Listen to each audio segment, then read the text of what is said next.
morning friends. In the last chapter or in the last topic we have learned the unit.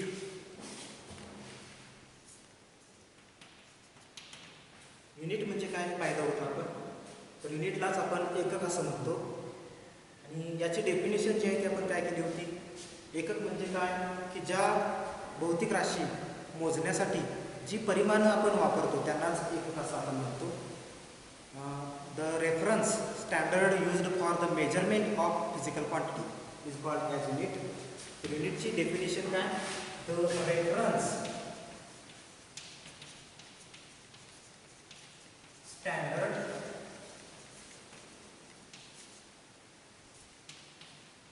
used for the measurement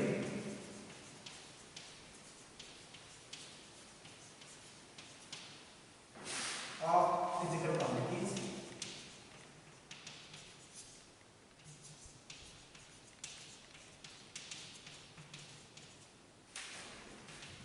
is called as unit. आता ही definition जी आहे ती आपण अशी का केलेली आहे तर याच्यामध्ये आपल्याला ज्या भौतिक राशी मोजायच्या असतात तर त्यांचं जे काही परिमाण असणार आहे ते आपल्याला विचारात घेऊन त्या भौतिक राशी आपल्याला मोजायच्या असतात. The reference standard used for the measurement of physical quantities is called as unit. असं एकक जे आपल्याला त्या भौतिक राशी ज्या काही भौतिक राशी असणार आहेत उदाहरणार्थ लांबी असेल, अंतर असेल, टाईम असेल किंवा वेळ असेल किंवा क्षेत्रफळ असेल, या भौतिक राशी ज्या मोजण्यासाठी आपण जी परिमाणं वापरणार आहोत त्यांनाच आपण एकक असं आपण म्हणणार आहोत. आणि याच्यामध्ये ही डेफिनेशन मांडत असताना आपल्याला या ठिकाणी काही जे महत्त्वाचे जे शब्द जे आहेत ते या डेफिनेशनमध्ये किंवा या व्याख्येमध्ये आलेच पाहिजेत. जसं की रेफरन्स स्टँडर्ड म्हणजेच काय की एखादं भौतिक राशी आपल्याला मोजायची आहे तर ती मोजण्यासाठी आपल्याला काहीतरी एक दर्जा असा विचारात घ्यायचा आहे की तो आपण इतरत्र कुठेही जरी समजा आपण गेलो तर समोरच्या व्यक्तीने किंवा त्या व्यक्तीला सुद्धा पुढची व्यक्ती एखादी फिजिकल क्वांटिटी काय मागत आहे आणि आपल्याला काय द्यायला पाहिजे किंवा ही एककं आपण दैनंदिन जीवनामध्ये जे काही वापरत असतो हे भौतिकशास्त्राचा आधार घेऊन ही त्यांची एककं जी आहेत ती आपण त्या ठिकाणी विचारात घेऊन त्या राशी असतील, भौतिक राशी ज्या काही असतील त्या आपण मोजत असतो. आणि म्हणूनच आपल्याला एक या ठिकाणी एक प्रश्न पडतो की या भौतिक राशी ज्या काही आपण मोजतो आणि ही मोजण्यासाठी जी काही एककं आपण वापरतो तर ही एककं वापरण्यासाठी किंवा हे या एककांची गरज काय तर त्यालाच किंवा ती एककं जी आपण विचारात घेतो तर ती एककं कशी असली पाहिजेत तर ती एककं जी आहे ती एक प्रकारे चांगली असली पाहिजेत आणि ती सर्वांना समजली असली पाहिजेत. ती आपल्या दैनंदिन जीवनामध्ये आपल्याला अगदी इझिली आपल्याला वापरता आली पाहिजेत आणि अशा प्रकारे आपण जगामध्ये इतर कुठल्याही कानाकोपऱ्यामध्ये गेलो तर ते आपल्याला सहज आपल्याला उपलब्ध व्हायला पाहिजेत. अशा पद्धतीनं युनिव्हर्सल आपल्याला या ठिकाणी काय करायचं असतो विचार करायचा असतो किंवा ही डेफिनेशन मांडत असताना आपल्याला एक प्रकारचा युनिव्हर्सल या ठिकाणी आपल्याला विचार करायचा असतो. आणि म्हणूनच त्याला आपण किंवा ह्या एककांचा आपण या ठिकाणी अशा पद्धतीने विचार करणार आहोत किंवा त्यांचे कॅरेक्टरिस्टिक्स किंवा त्यांचे गुणधर्म काय असले पाहिजेत हे आपल्याला पाहायचं आहे. So characteristics of good unit. Characteristics of good unit. तर पहिलं कॅरेक्टरिस्टिक काय first characteristic it should be well defined. It should be well defined. It should be well defined and it should be well defined. म्हणजे आपल्याला या ठिकाणी काय करायचं आहे की ही एककं जे आपण विचारात घेणार आहोत ही वेल डिफाइंड असली पाहिजेत. म्हणजे अगदी साध्या सोप्या पद्धतीने आपल्याला साध्या सोप्या लँग्वेजमध्ये आपल्याला हे काय करायचे आहेत मांडायचे आहेत. It should be well defined कशा पद्धतीनं तर त्या एका डेफिनेशनला किंवा ह्या युनिटच्या डेफिनेशनला काय असलं पाहिजे, एकच मिनिंग असलं पाहिजे, काहीतरी त्याला अर्थ असला पाहिजे. It should be well defined with single meaning. तर ही झाली त्याची पहिली characteristic.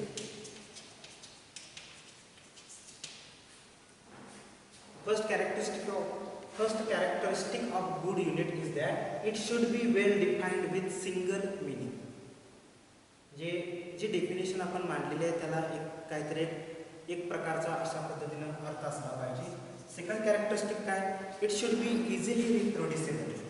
It should be easily रिप्रोड्युसिबल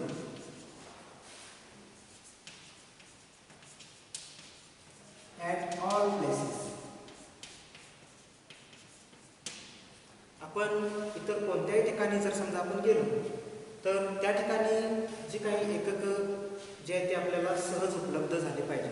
जसं की आपण लांबी मोजण्यासाठी आपण मीटर हे एकक वापरतो आणि हे एकक वापरत असताना आपण फक्त मर्यादित वेळेपुरतेच किंवा मर्यादित ठिकाणी हे आपण वापरत नाही. तर जगाच्या कुठल्याही कानाकोपऱ्यामध्ये गेलो तर हे मीटर असेल, किलोमीटर असेल, सेंटीमीटर असेल, मिलीमीटर असेल किंवा इतर ज्या काही भौतिक राशी ज्या काही मोजण्यासाठी आपण ही एककं वापरतो ही सगळ्या ठिकाणी काय केली जातात, हे विचारात घेतली जातात. आणि एखादी व्यक्ती एका ठिकाणाहून दुसऱ्या ठिकाणी जर गेली असेल तर जे स्टँडर्ड जे आहे म्हणजे मीटर स्केल जे आपण लांबी मोजण्यासाठी जर समजा आपण वापरत असू तर ते लांबी मोजण्यासाठी मीटरपट्टी जी आहे ही इतर कुठल्याही ठिकाणी गेली तर त्या मीटरपट्टीची लांबी काय बदलत नाही, कमी किंवा जास्त होत नाही, ती आहे त्या लांबीचीच असते. आणि म्हणून आपण एका ठिकाणाहून दुसऱ्या ठिकाणी ज्यावेळी आपण जातो त्यावेळी हे एकक जे आहे ते आपल्याला सहज उपलब्ध करता आली पाहिजेत. अशा पद्धतीनंच हे जे काही एक भौतिक राशी ज्या पद्धतीनं आपण विचारात घेतली लांबी, तसंच हा नियम जो आहे तो सगळ्या भौतिक राशी ज्या आहेत त्या मोजण्यासाठी हे कॅरेक्टरिस्टिक जे आहेत ते आपल्याला विचारात घ्यायचे असतात. It should be easily reproducible at all places. आणि तिसरी कॅरेक्टरिस्टिक काय, it should not change. It should not change with space and time.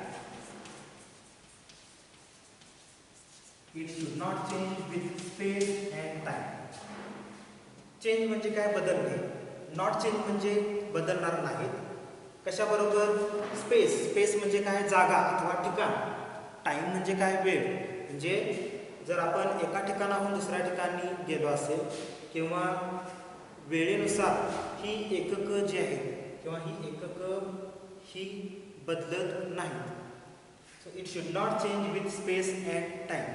म्हणजे जसं किलोग्रॅम हे मास किंवा वस्तुमान मेजर करण्यासाठी आपण वापरतो, तर एका ठिकाणी आपण किलोग्रॅम हे वापरत असू तर दुसऱ्या ठिकाणी गेल्यानंतर तर ते सुद्धा आपल्याला स्टँडर्ड जे आहे ते आपण काय करणार आहोत, एक किलोग्रॅम म्हणूनच आपण काय त्या ठिकाणी काय करणार आहोत, ते मास किंवा वस्तुमान मोजण्यासाठी आपण किलोग्रॅम हे एकक या ठिकाणी वापरणार आहोत. So it should not change with space and time.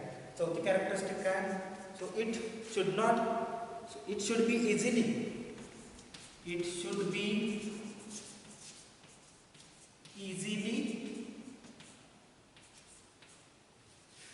comparable.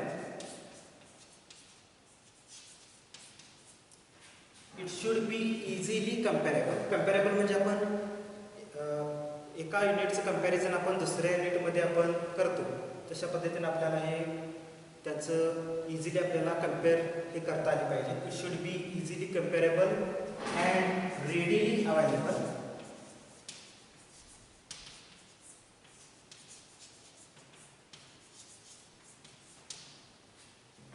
म्हणजे ज्या पद्धतीने आपण कंपॅरिझन जे आहे मीटरचं कन्व्हर्जन आपण ज्या पद्धतीनं सेंटीमीटरमध्ये करतो, सेंटीमीटरचं कन्व्हर्जन आपण मिलीमीटरमध्ये करतो, आणि अशा पद्धतीनं हे आपण विचारात घेतो की जी एककं जी आहेत ती कशी असली पाहिजे, ती इझिली कम्पॅरेबल. म्हणजे एका एककाचं कंपॅरिझन हे दुसऱ्या एककामध्ये आपल्याला करत असताना कन्व्हर्जनसुद्धा सुद्धा आपल्याला त्या ठिकाणी इझिली करता आली पाहिजे आणि ते एकक जे आहे ते आपल्याला सहज उपलब्ध झाली पाहिजे. तर ही झाली चौथी फोर्थ कॅरेक्टरिस्टिक्स. त्याच्यानंतर पाचवी कॅरेक्टरिस्टिक काय, it should B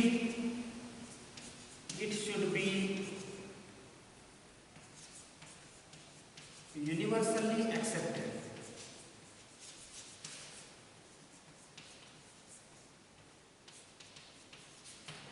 it should B universally accepted म्हणजे काय, तर ही एकक जी आहेत ही संपूर्ण जगाने ही काय केलेली असली पाहिजेत, ही ॲक्सेप्ट म्हणजे स्वीकारलेली असली पाहिजे.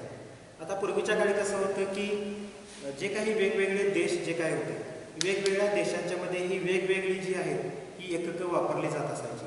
लांबी किंवा वस्तुमान किंवा वेळ ही मोजण्यासाठी वेगवेगळी एककं ही वापरली जात असायची.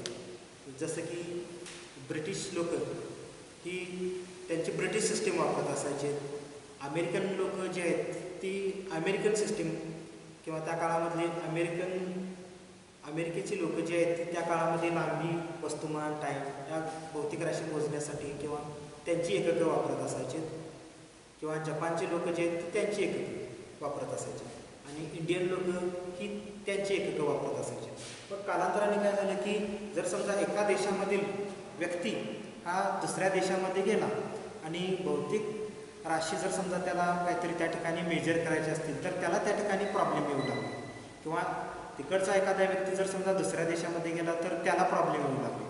म्हणजे काय की हे एककं जे आहेत ही एकमेकांना समजावीत अशा पद्धतीनं काय केलं की 1971 साली ह्या 7 देशांनी एक काय केले की परिषद भरवली ज्याला आपण युनेस्को म्हणतो. आणि ही युनेस्को परिषद जी आहे ती 1971 साली त्या एका ठिकाणी भरवली आणि संपूर्ण जगाने काय केलं की जे एककं किंवा ज्या भौतिक राशी आपल्याला मेजर करायच्या असतील ह्या युनिव्हर्सली सगळ्यांनीच ॲक्सेप्ट केलेली असली पाहिजेत. अशा पद्धतीनं एक स्टँडर्ड त्याला एक रूपरेषा देण्याचं काम त्या परिषदेमध्ये केलं गेलं. आणि त्याच्यामध्येच त्यांनी ठरवलं की लांबी ही मोजायची असेल तरी कुठलं तरी एक स्टँडर्ड हे युनिट जे आहे ते वापरलं पाहिजे. मास मेजर करायचं असेल तर कुठलं तरी एक स्टँडर्ड युनिट हे वापरलं पाहिजे की जेणेकरून त्याला काहीतरी एक स्टँडर्डायझेशन असलं पाहिजे. असं म्हणून काय केलं की त्या काळामध्ये एक परिषद भरवली गेली. आणि म्हणूनच आपण म्हणतो की ही एककं जी आहे ती कशी असली पाहिजे, it should B universally accepted. संपूर्ण जगाने ही ॲक्सेप्ट केलेली एककं असायला पाहिजे. 6 कॅरेक्टरिस्टिक काय, it should be such that it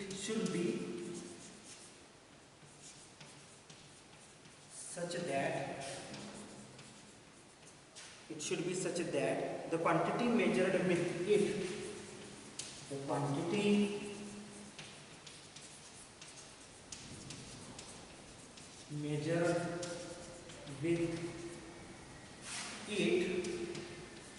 should not too large or too small.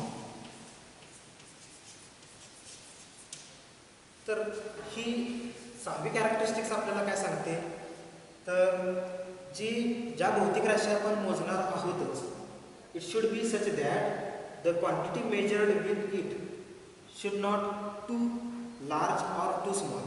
म्हणजे ज्यावेळी आपण एखादं समजा लांबी मोजण्यासाठी आपण मीटर हे एकक आपण वापरलेलं आहे किंवा विचारात घेतलेलं आहे, तर हे विचारात घेत असताना एका ठिकाणी जर समजा आपण मेजर केलं तर ही लांबी जी आहे ती करेक्ट काय होते 1 मीटर भरते.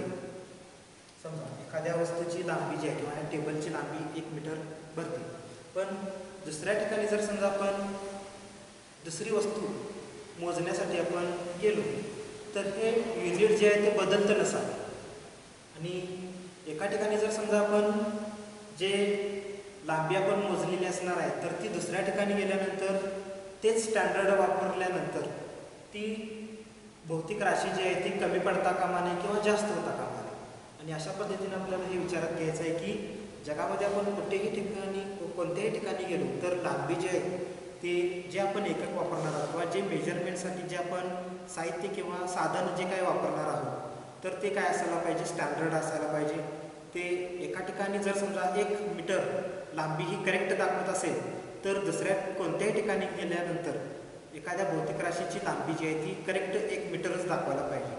तर हे काय, it should not be such that the quantity or the physical quantity measured with it should not too large or too small. आणखी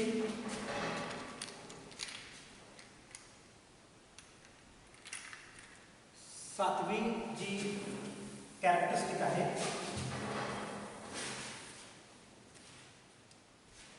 number 7, not and it should not changeable with space, time and physical conditions.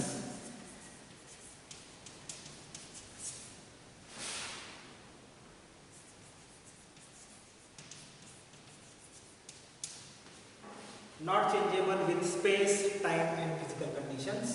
म्हणजे काय की स्थळ आणि वेळेनुसार ही जी एककं जी आहेत ती बदलती नसावीत आणि तसंच ज्या काही फिजिकल कंडिशन्स किंवा ज्या काही एन्व्हायरमेंटल कंडिशन्स असतात, म्हणजे ज्या ठिकाणी वातावरणामध्ये जर समजा बदल झाला तर तापमान जे आहे ते कमी जास्त होतं किंवा एका ठिकाणी जर समजा आपण विचारात घेतलं की त्या ठिकाणचं प्रेशर जे आहे, प्रेशर म्हणजे हवेचा दाब जो आहे तो सुद्धा काय होतो, कमी किंवा जास्त होतो.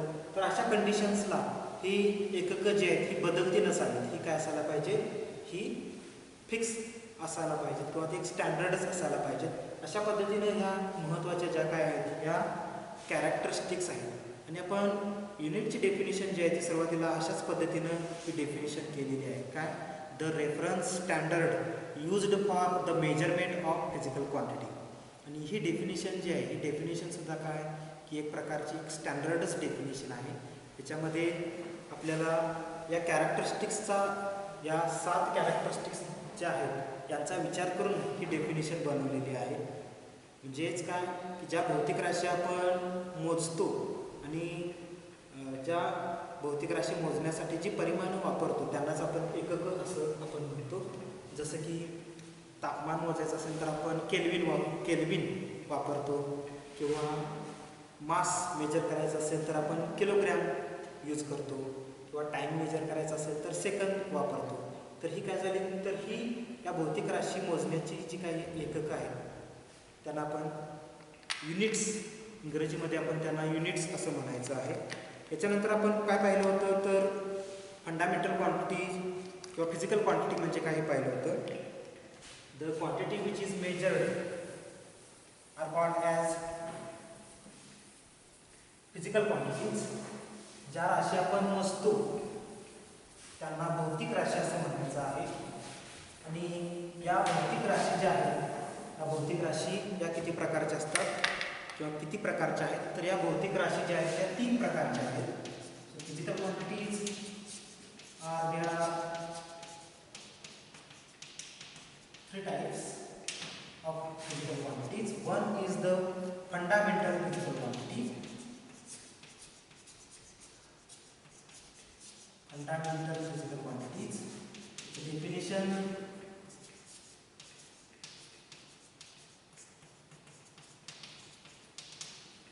याची डेफिनेशन आपल्याला नोट्समध्ये लिहायला सांगितली होती पण कुणी लिहिलेली नाही. डेफिनेशन ही तुम्ही लिहायला पाहिजे. So physical quantity, fundamental physical quantities म्हणजेच काय, मूलभूत राशी, मूलभूत भौतिक राशी. ज्या भौतिक राशी या इतर कोणत्याही भौतिक राशीवरती अवलंबून असत नाहीत त्यांना आपण काय म्हणतो, फंडामेंटल फिजिकल क्वांटिटीज असं आपण म्हणतो. तो the quantities are the physical quantities. The physical quantities, physical quantities म्हणजे काय, तर भौतिक राशी. Physical quantities which does not, physical quantities which does not depends upon any other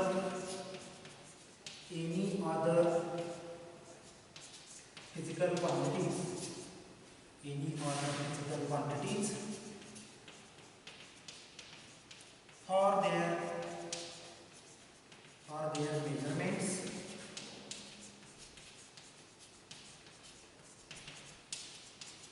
are called as fundamental quantities. Are called as fundamental quantities.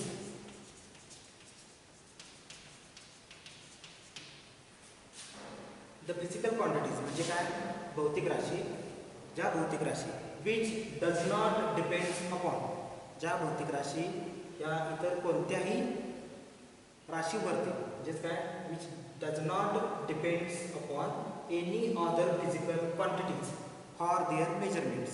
म्हणजे ज्या भौतिक राशींचा आपल्याला मोजमाप करत असताना किंवा करायचं असताना आपल्याला त्या भौतिक राशी ज्या आहेत त्या इतर कोणत्याही राशीवरती अवलंबून असत नाहीत, अशा भौतिक राशींना आपण काय म्हणणार आहोत? मूलभूत भौतिक राशी असं आपण म्हणणार आहोत. So these quantities are called as the fundamental quantities. आणि या फंडामेंटल क्वांटिटीज किती प्रकारच्या आहेत? तर 7 प्रकारच्या या फंडामेंटल क्वांटिटीज आहेत. या आर 7 फंडामेंटल क्वांटिटीज. कोणकोणत्या? एक म्हणजे आपण पाहिलं होतं लेंथ, मास, टाइम, इलेक्ट्रिक करंट,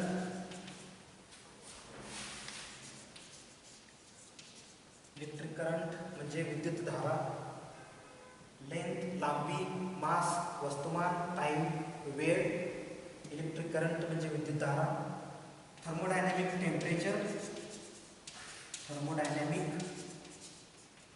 टेम्परेचर, म्हणजे तापमान, त्याच्यानंतर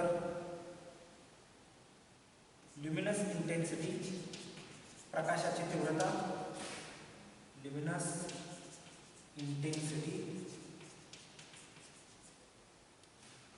इंटेन्सिटी त्याला आपण ल्युमिनॉसिटी असं सुद्धा म्हणतो, ल्युमिनस इंटेन्सिटी. आणि शेवटची जी आहे ती अमाऊंट ऑफ सबस्टन्स म्हणजे पदार्थाची मात्रा. आणि याचे सिम्बॉल्स, SI युनिट आणि सिम्बॉल्स पण आपण पाहिले होते. लेंथ साठी SI युनिट आहे मीटर, त्याचा सिम्बॉल आहे M. Mass kilogram, kg. Time सेकंद, सिम्बॉल आहे S. इलेक्ट्रिक करंट त्याचा युनिट SI युनिट आहे एम्पियर, सिम्बॉल आहे capital A. Thermodynamic temperature degree kelvin, symbol आहे K. Luminous intensity SI unit आहे कॅन्डेला, सिम्बॉल आहे CD. Amount of substance SI unit आहे mole, MOLE. आणि त्याचं SI युनिट त्याचा सिम्बॉल आहे MOL, मोल. तर या काय आहेत? 7 फिजिकल क्वांटिटीज किंवा फंडामेंटल फिजिकल क्वांटिटीज आहेत. परत एकदा बघूया की आपण या ठिकाणी लेंथ ही जर समजा आपण विचारामध्ये घेतली तर लेंथ मेजर करत असताना, लांबी मोजत असताना आपण काय करतो की एखाद्या मेजरिंग इन्स्ट्रुमेंटच्या सहाय्याने म्हणजे स्केलच्या सहाय्याने किंवा टेपच्या सहाय्याने आपण काय करतो? लांबी मोजतो. मग लांबी मोजत असताना आपण इतर कुठल्याही भौतिक राशींचा आपण विचार करत नाही, जसं की मास असेल, टाईम असेल, इलेक्ट्रिक करंट असेल, यांचा आपण विचार करत नाही. फक्त लांबी मोजायचं असेल तर आपण लांबी मोजत असताना इतर कुठल्याही गोष्टींचा किंवा इतर कोणत्याही राशीवरती ही एक राशी जी आहे ती अवलंबून असत नाही, म्हणून या राशींना काय म्हणायचं आहे? मूलभूत राशी असं म्हणायचं आहे. आणि या 7 प्रकारच्या आहेत किंवा या 7 फंडामेंटल क्वांटिटीज आहेत. त्याच्यानंतर आपण पाहिलं होतं की डिराइव्हड क्वांटिटीज.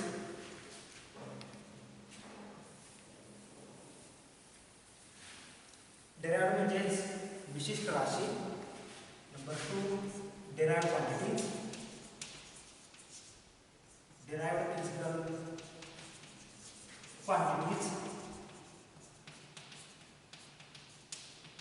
ज्या राशी या एकमेकांवरती अवलंबून असतात किंवा ज्या भौतिक राशी या मूलभूत राशीवरती अवलंबून असतात, अशा राशींना म्हणायचं आहे डिराइव्हड फिजिकल क्वांटिटीज, म्हणजेच विशिष्ट भौतिक राशी. So the quantities or the physical quantities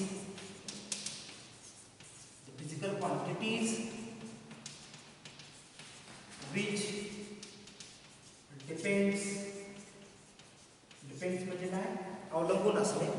the physical quantities which depends upon any other physical quantities, any other fundamental या ठिकाणी म्हटलं तरी चालेल. एनी अदर फंडामेंटल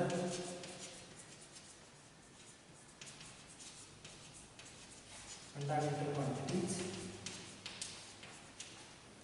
फंडामेंटल या ठिकाणी म्हटलं तर का चालेल, कारण की या ज्या काही डिराइव्हड क्वांटिटीज असतात याच्यामध्ये सगळ्या फंडामेंटल क्वांटिटीज काय केलेल्या असतात, अंतर्भूत असतात. आणि त्यामुळं सगळ्याच फंडामेंटल क्वांटिटी या ठिकाणी मग त्या ठिकाणी काय केलेलं असतं की त्यांचा त्या फंडामेंटल क्वांटिटीचा प्रोडक्ट असतो, काही ठिकाणी त्यांचा भागाकार असतो, गुणाकार असतो. तर या भौतिक राशी, या मूलभूत राशी या राशीमध्ये वापरलेल्या असल्यामुळे या राशी ज्या आहेत त्या या मूलभूत राशीवरती अवलंबून असतात. म्हणून या ठिकाणी आपण डेफिनेशन करताना काय म्हटलेलं आहे, the physical quantities which depends upon any other fundamental quantities for their measurements,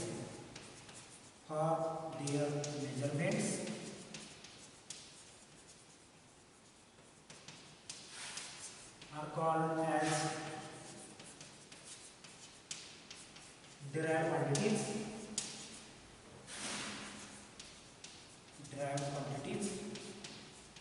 आणि फंडामेंटल युनिट म्हणजे काय की ज्या फंडामेंटल क्वांटिटी मोजण्यासाठी जे आपण परिमाण वापरतो किंवा जी एककं वापरतो त्यांना काय म्हणायचं आहे, फंडामेंटल युनिट्स असं म्हणायचं आहे.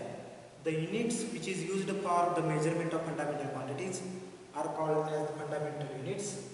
या उलट ज्या डिराइव्हड क्वांटिटीज असणार आहेत त्या क्वांटिटीज मेजर करण्यासाठी किंवा त्या क्वांटिटीज मोजण्यासाठी जी एककं आपण वापरणार आहोत त्यांना म्हणायचं आहे डिराइव्हड युनिट्स. आता या ठिकाणी याचे फंडामेंटल डिराइव्हड फिजिकल क्वांटिटीचे एक्झाम्पल्स आपण पाहूया. की जर एरिया जर आपल्याला मेजर करायचा असेल तर एरिया आपण मोजू शकत नाही, पण आपण काय करू शकतो, एरिया हा आपण कॅल्क्युलेट करू शकतो. तर एरियाचा फॉर्म्युला काय, एरिया म्हणजेच काय, क्षेत्रफळ बरोबर लांबी गुणिले रुंदी. लेंथ मल्टिप्लाइड बाय ब्रेड्थ, लांबी गुणिले रुंदी. आणि लांबी जर समजा आपण मीटरमध्ये मेजर केली असेल, ब्रेड्थ जर आपण मीटरमध्ये मेजर केली असेल म्हणजे लांबीसुद्धा आपण मीटरमध्ये मोजलेली असणार आहे आणि रुंदीसुद्धा आपण मीटरमध्ये मोजलेली असणार आहे. या दोन्हीचा गुणाकार या ठिकाणी होतो, म्हणून त्याचं जे एकक जे आहे एरियाचं जे डिराइव्हड युनिट जे आहे ते काय असणार आहे, मीटर स्क्वेअर. आणि या ठिकाणी लेंथ जी आहे, लेंथ ही काय आहे, फंडामेंटल क्वांटिटी आहे. आणि ब्रेड्थ म्हणजेच काय, तर परत ही लेंथ जी आहे ही 2 वेळा लेंथ काय झालेली आपण या ठिकाणी विचारात घेतलेली आहे. म्हणजे 2 फंडामेंटल क्वांटिटी ज्या आहेत यांचा गुणाकार केल्यामुळे आपल्याला एक प्रकारची एक विशिष्ट काहीतरी मिळते, काहीतरी क्वांटिटी मिळते. त्यालाच आपण काय म्हणणार आहोत, डिराइव्हड फिजिकल क्वांटिटी असं आपण म्हणणार आहोत. आणि यासारख्या बऱ्याच डिराइव्हड फिजिकल क्वांटिटीज ज्या आहेत त्या फिजिक्समध्ये आहेत. जसं की व्हॉल्यूम आहे, प्रेशर आहे, व्हेलॉसिटी आहे, ॲक्सिलरेशन आहे, डेन्सिटी आहे. यासारख्या भरपूर फिजिकल क्वांटिटीज ज्या आहेत ज्या या फंडामेंटल क्वांटिटीजवरती काय केलेल्या असतात, काय असतात, अवलंबून असतात. आणि म्हणूनच त्यांना काय म्हणायचं आहे, डिराइव्हड फिजिकल क्वांटिटीज म्हणायचं आहे.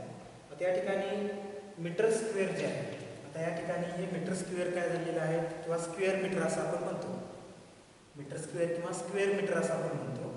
तर हे एरियाचं काय झालं, युनिट झालं.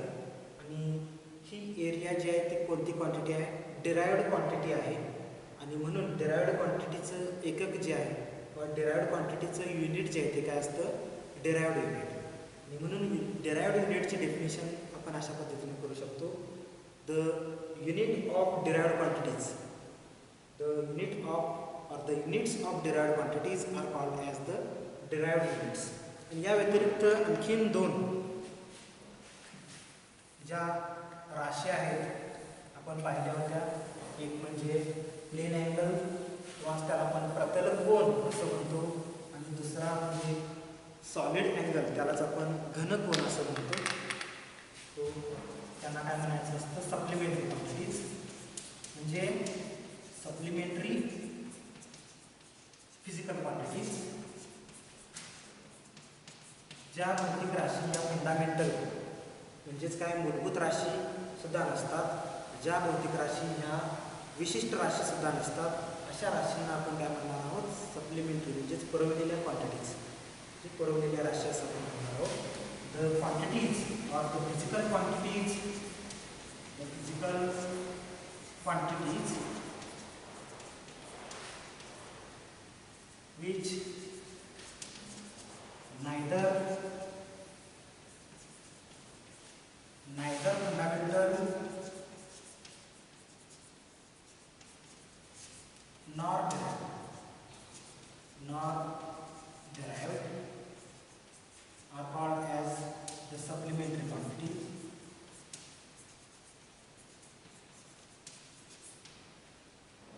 म्हणजेच काय की या दोन्ही राशी, याच्यामध्ये ज्या भौतिक राशी ज्या आहेत त्या फंडामेंटल सुद्धा नसतात आणि डिराइव्ड सुद्धा नसतात, अशा राशींना काय म्हणायचं आहे, सप्लिमेंटरी क्वांटिटीज असं म्हणायचं आहे. आणि त्याच्यामधली एक क्वांटिटी जी आहे ती आपण शिकलो होतो, त्याला आपण म्हणतो प्लेन अँगल. प्लेन अँगल त्याला प्रतल कोन असं आपण मराठीमध्ये म्हणतो, प्रतल कोन. प्लेन अँगल म्हणजे प्रतल म्हणजे काय, तर आपण हा ब्लॅक बोर्ड पाहतो, तर ब्लॅक बोर्डचा हा जो ॲक्सिस आहे जमिनीच्या सरफेसला समांतर, तो आहे एक्स ॲक्सिस. आणि बरोबर त्या जमिनीला जो काटकोनामध्ये असणार आहे तो असणार आहे वाय ॲक्सिस. आणि ही जी अक्षरं तुम्हाला दिसतात ही कशी आहेत, एका प्लेनवरती आहे, एक्स वाय प्लेनवरती ही अक्षरं तुम्ही पाहताय. आणि म्हणूनच हे दोन लाईन्स जर समजा आपण या ठिकाणी ड्रॉ केल्या, तर या दोन्ही लाईन्स या एका प्रतलावर किंवा एका प्लेनमध्ये असणार आहेत. आणि या दोन लाईनच्या मधला जो काही अँगल आहे त्याला आपण काय म्हणणार आहोत, प्लेन अँगल असं आपण म्हणणार आहोत. तो आपण थिटाने हा अँगल जो आहे तो आपण दाखवतो. आणि या अँगलचं किंवा या प्लेन अँगलचं याचा युनिट काय आहे तर रॅडियन, आणि तो आपण रॅड या सिम्बॉलने दाखवतो. आणि दुसरी सप्लिमेंटरी क्वांटिटी जी आहे ती आहे सॉलिड अँगल, त्याला आपण मराठीमध्ये घनकोन असं म्हणतो, सॉलिड अँगल.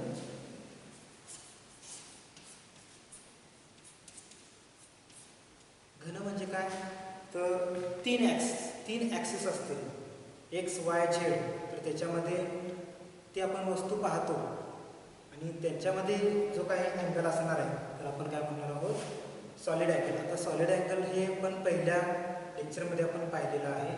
तर जर समजा एखादा स्पियर असेल आणि स्पियरचा एवढा सेक्शन जर समजा आपण कट केला तर आपल्याला काय मिळतो, एक शंकू आपल्याला मिळतो, त्यालाच आपण काय म्हणतो, कोन म्हणतो. आणि हा ऑब्जेक्ट कसा असणार आहे किंवा ही वस्तू कशी असणार आहे, तीन ॲक्सिसवरती एक्स वाय झेड याच्यावरती आपल्याला ही वस्तू दिसते. आणि ह्या ज्या दोन लाईन्स असणार आहेत याच्यामधील जो काही अँगल आहे त्याला आपण काय म्हणणार आहोत, सॉलिड अँगल. आणि त्याचं युनिट जे आहे ते असते stay radian. S T E, या रॅडियनच्या अगोदर फक्त एस टी ई हे लावायचं, स्टे रॅडियन. आणि त्याचा सिम्बॉल जो आहे तो एस आर, किंवा काही बुक्समध्ये S T E R E D एवढंच स्टे रॅड असं सुद्धा दाखवलेलं आहे. S T E R E D किंवा फक्त सिम्पली एस आर असं रिप्रेझेंट केलं तरी चालेल. त्याच्यानंतर आपण पाहणार आहोत की सिस्टीम ऑफ युनिट्स कोणकोणते आहेत. Systems of units.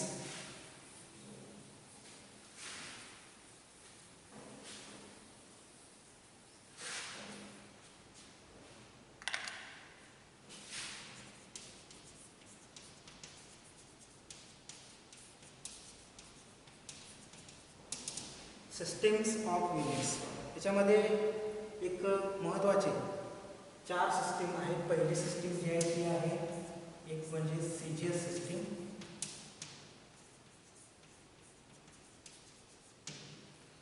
आता सिस्टीम्स ऑफ युनिट्स म्हणजे काय की आपण ही एककं जी आहेत ही सगळीच एककं आपण एखाद्या फिजिकल क्वांटिटी मेजर करण्यासाठी ॲट अ टाईम आपण सगळीच एककं आपण वापरू शकत नाही. कुठलं तरी एक एकक जे आहे भौतिक राशी मोजण्यासाठी आपण काय करू शकतो, एक एकक जे आहे ते आपण वापरू शकतो आणि त्याचं कंपॅरिझन किंवा त्याचं कन्व्हर्जन जे आहे ते आपण वेगवेगळ्या सिस्टीम्समध्ये आपण करू शकतो. आणि महत्त्वाचं म्हणजे काय की असे सिस्टीम्स कुठल्या कुठल्या आहेत हे आपल्याला या ठिकाणी पाहायचं आहे. आता सुरुवातीलाच आपण म्हटलं की ज्या काही देशामध्ये वेगवेगळ्या देशामध्ये ही वेगवेगळी एककं ही पूर्वीच्या काळामध्ये वापरली जात असायची आणि त्याच्यामध्ये बऱ्याच लोकांचं कन्फ्युजन होत असायचं. एखादी व्यक्ती एका ठिकाणाहून दुसऱ्या ठिकाणी गेली तर त्या व्यक्तीला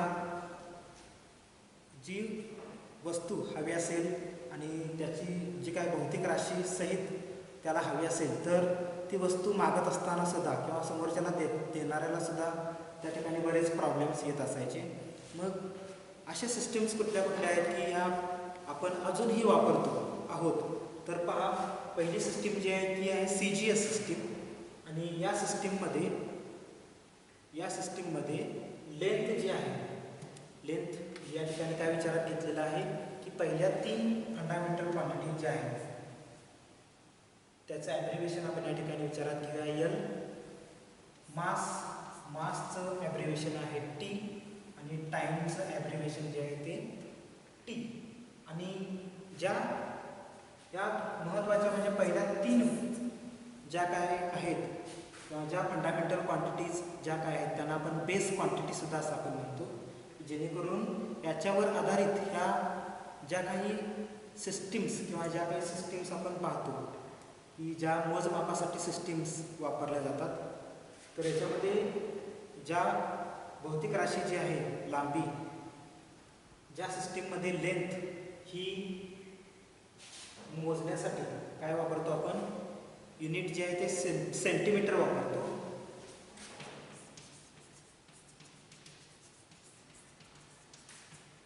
आणि मास म्हणजे वस्तुमान मोजण्यासाठी आपण ग्रॅम वापरतो, ग्रॅम ही युनिट वापरतो. आणि टाईम म्हणजे वेळ मोजण्यासाठी आपण सेकंद हे युनिट वापरतो. आणि अशा सिस्टीमला काय म्हणायचं आहे, CGS सिस्टीम असं म्हणायचं आहे. So in this system length, mass and time which is used to measure in centimetre, gram and second, त्या सिस्टीमलाच काय म्हणायचं आहे आपल्याला, CGS सिस्टीम असं म्हणायचं आहे. दुसरी सिस्टीम आहे MKS system.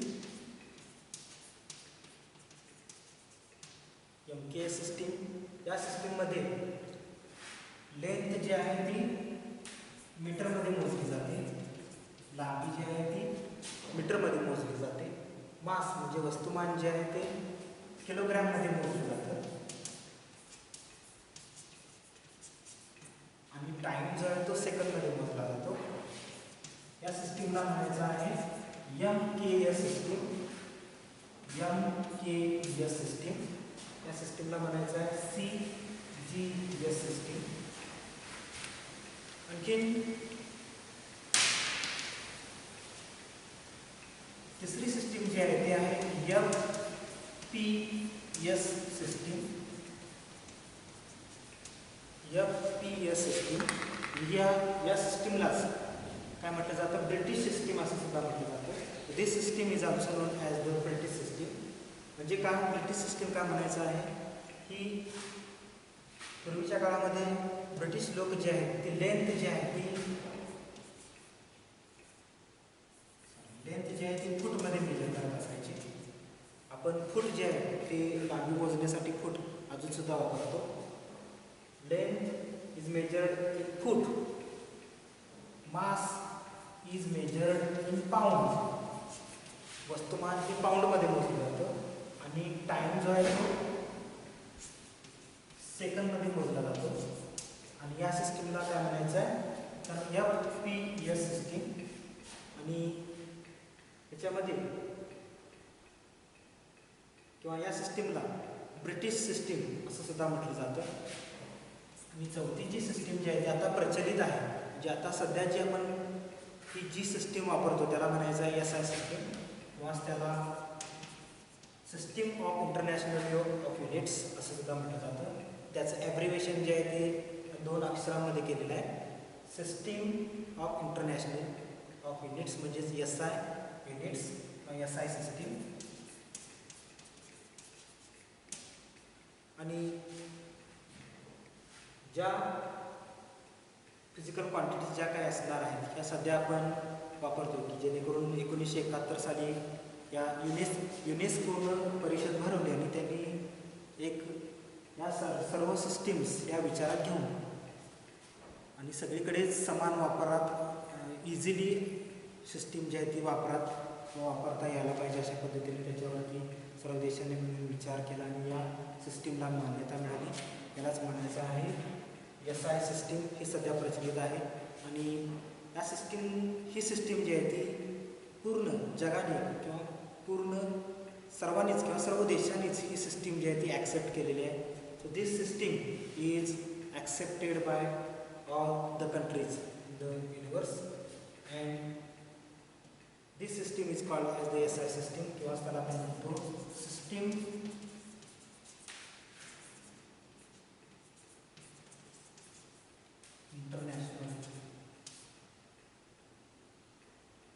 International of units.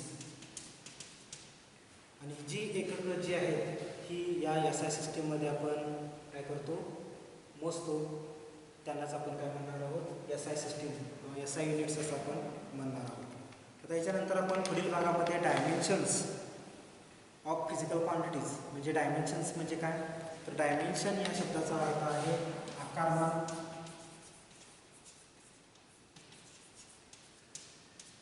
आणि भौतिक राशी ज्या काय आहेत यांचे जे काही स्पेसिफिक किंवा जे काही विशिष्ट डायमेन्शन्स असतात ते डायमेन्शन्स आपल्याला पुढच्या भागामध्ये आपल्याला त्याच्यावरती विचार करायचा आहे, जेणेकरून या बेसिक फंडामेंटल ज्या काही 7 फंडामेंटल क्वांटिटीज ज्या आहेत त्यासुद्धा आपल्याला ज्या आपण रिप्रेझेंट करणार आहोत हे त्यांचं रिप्रेझेंटेशन आणि त्या वापरून आपण डिराइव्ड क्वांटिटीज कशा रिप्रेझेंट करणार आहोत हे आपण पुढील भागामध्ये शिकणार आहोत.